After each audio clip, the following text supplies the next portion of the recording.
If you're like me, you may have learned over the years that envy isn't always the healthiest emotion out there. What good is it to want what someone else has anyway? Well, according to research, there is some good in that, but only if it's the right kind of envy. I'll get into how you can use envy to your advantage, but first let's define some terms. Psychologists say there are three main ways we react to successful people: with admiration, with benign envy, or with malicious envy. All three of these feelings start with what's technically known as an upward social comparison. In other words, you look at someone who's better than you at something, and you're reacting to the difference between the two of you. Now, that first feeling of admiration is when you take joy in that other person's success while you accept yourself for who you are. Envy is the opposite of that, where you want to close that gap between you and the other quote-unquote better person. The two flavors of envy are very different, though. Malicious envy means you close that gap by attacking the better person and bringing them down. A lot of the time you feel that way because you feel like the other person didn't deserve their success.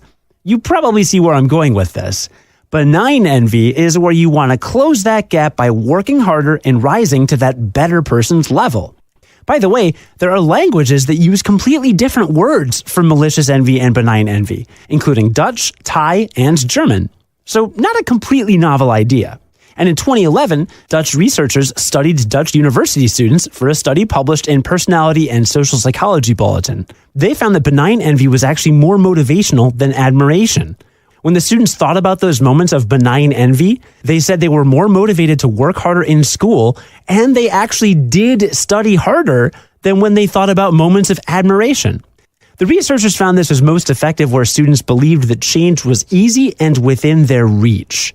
This is important because research has shown that compulsively working towards impossible goals can be bad for your health. So the trick is, if you can keep the mindset that yes, you can rise up to be as good as that person you envy, then you'll be on the right track to making yourself a better person. Maybe even the better person. Ho ho ho!